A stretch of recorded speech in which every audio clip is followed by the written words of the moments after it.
here by my child's house, the younger one, the baby Alexis. We are 5 months pregnant. She does not know.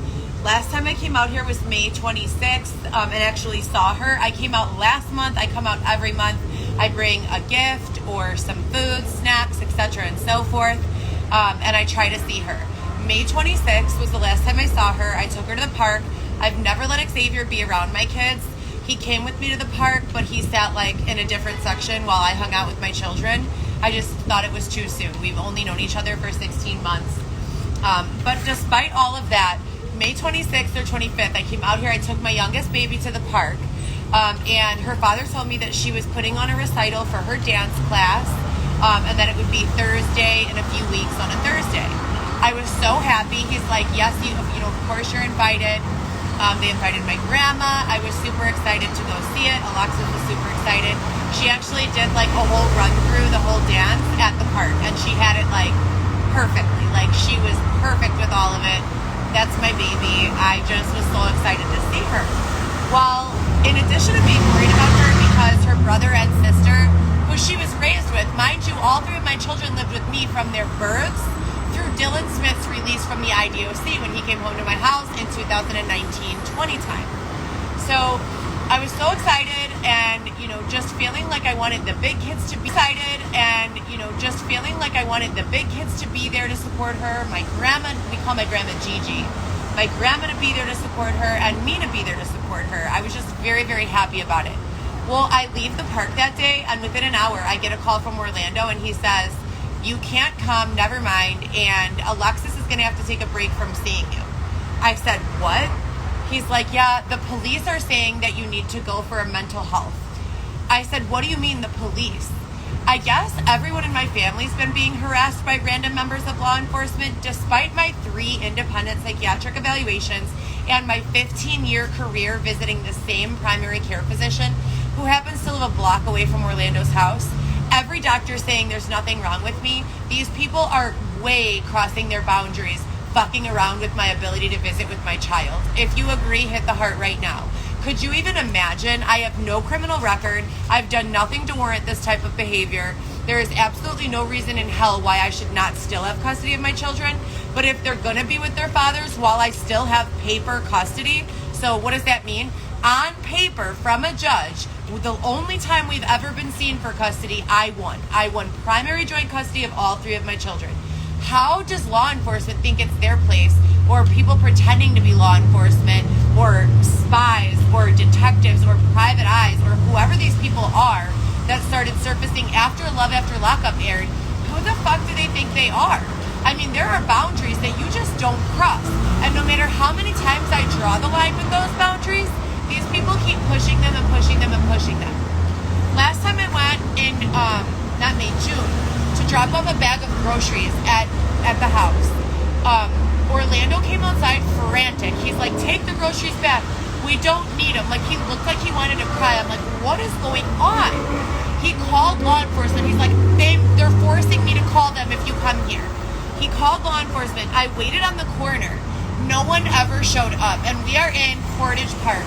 This is a decent community. Like, this is not the hood. This is like, I mean, it's a hood, but it's not like the lower, like, poverty communities where it's wrong that police don't show up, but you understand that they don't. They respond here, and they respond pretty strictly.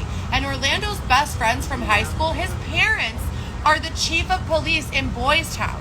So I've been trying to go through them, through one of my ex-girlfriends was dating their son. I have been trying to receive assistance and understanding for so long. They do not communicate with me directly, and they have no reason that makes any sense at all for not enforcing the order, the custody order. So Orlando said that like with tears in his eyes. He's like, Alexis has to take a break from talking to you, you know, and the police are forcing us to call whenever you come. And he calls law enforcement. And they never show up, so I call law enforcement. And I'm standing on the corner of where my doctor's office is, and I'm waiting for them to show up. And I said, hi, I have primary joint custody of all 3 of my children. One of them lives here in your jurisdiction. I came to drop off some groceries and snacks to her, and her father frantically is like trying to push the food back into my arms and looks like he's blinking away tears from his eyes. Like, what is going on? And he's not a crier, so I know something's wrong. The officer says his name is Officer Deneen and literally starts laughing in my face. Deneen is the first disgusting woman who was tagged with all of my coworkers at One Energy Solutions and my husband, Dylan. So Dylan, my husband, who I was married to for the entire duration of Love After Lockup and 5 years before that, was tagged with this woman, Deneen. I have not even thought of Dylan or this woman in years. Why are Chicago law enforcement officers answering the phone using her name? Deneen? It was a man. That's not even his real name. So we look into it further. There's no Officer Deneen there. So I am concerned for my child's safety living in this jurisdiction. I am concerned as to who continues to harass my family members. And I'm also very concerned as to why I have to drop off my child's birthday gifts and food and run. It's not acceptable. I need someone to make sense of this. When I call local law enforcement, they say they have no idea, that they've seen the custody agreement, that they're new there. I don't know how many times you change cops per jurisdiction, but this is getting out of control. It's been 4 years. There shouldn't be a complete new set of detectives every year, should there? Like, it just doesn't make sense. So we're on our way over there right now. Last month I dropped off her birthday gift. Her birthday is September 19th, so I went over there and dropped off a big birthday bag. Her grandpa opened the door. Thank God. Thank God. Thank God. Thank you, Franklin, for accepting the gift. He said, Alexis and Orlando don't live here anymore. I said, okay, but can you get her the gift? He said, I promise I'll bring her the gift. So I gave him the gift, and he said he brought it to her immediately. Orlando has not been able to answer the phone. Another weird issue is that his phone is on, but going straight to voicemail. I'm not blocked, but it's going straight to voicemail. Why would someone's phone be off for an extended period of time if everything is fine with them? So we have 3 clues that make me incredibly nervous. Number 1, the fact that he was blinking back tears in his eyes the last time I went over there, and everything was fine when I brought her to the park, but then all of a sudden he was like terrified and said, you can't see her anymore. Number 2, the fact that law enforcement has seen and probably has on file a copy of my only custody arrangement saying that I have primary joint custody of all 3 of my children, Alexis, Viviana, and Lewis. And number 3, the fact that to this day, I've not been able to get in front of the same judge who signed those court orders. I have gone to the Daly Center where we were heard.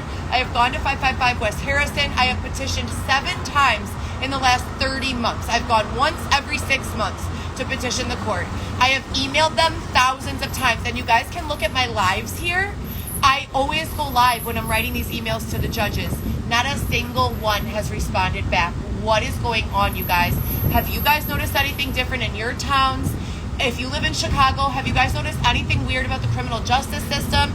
If you're on parole or papers, I've never been on papers, so I don't really know how that process works. But if you are you receiving regular communication from your PO, from someone, responsible for monitoring your aftercare from prison or programs?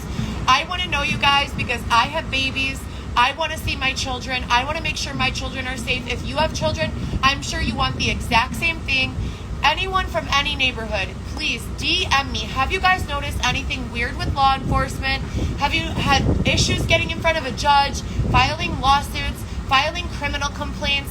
What has your experience been? Because again, you guys, since I shot for Love After Lockup in 2019, I cannot get a law enforcement officer to do anything other than conversate with me. Like, when I tell them what's going on, they'll be like, yeah, that's terrible. I don't know what to tell you to do. The state's attorney is the one who's supposed to do something about that. They'll file a report for me.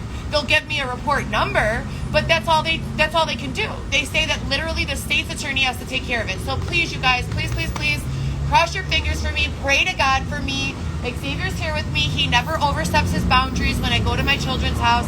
Babe, do you want to say hi? We need $20. He said if you guys want to give him $20. He's just playing.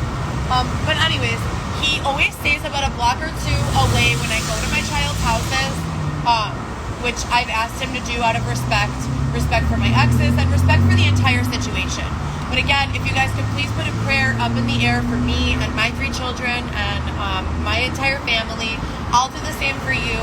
And please DM me if you guys know what's going on, because it's very scary. It's been incredibly scary. I miss my children like you have no idea. Like, I've said this a million times. If someone came up to me and was like, I'll give you your kids for your kidney, I'd be like, take it. I'll give you your kids for one of your arms. I'd be like, it's yours. You know, I miss my babies, and I just want nothing more than for this nightmare to end. So we're heading over there now. We're grabbing snacks. We're dropping them off to my baby.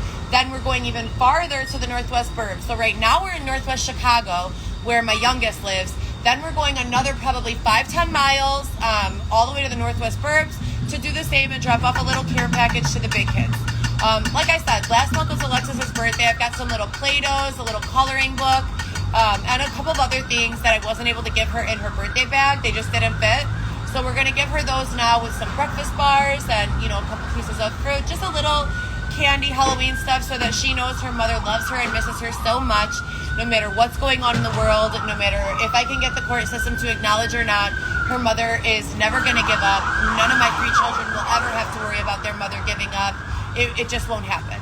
So I love you guys so much. Like I said before, pray for me, pray for baby, pray for my children, pray for justice, pray for answers. And if you guys have noticed anything weird going on with law enforcement in your town or with the process, the criminal justice process, please shoot me a DM and let me know.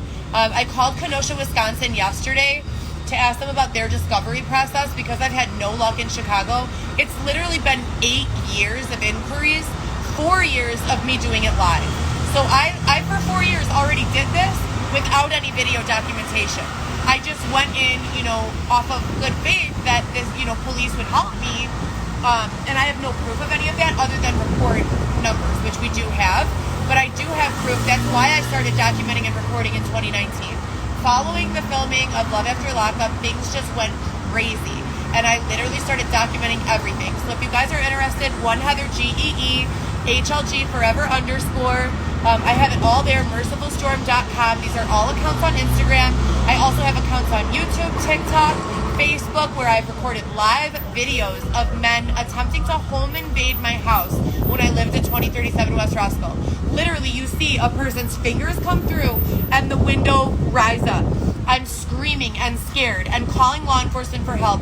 All of this is documented, you guys. Please, if you understand the concept of one love, I am asking you to look out for me.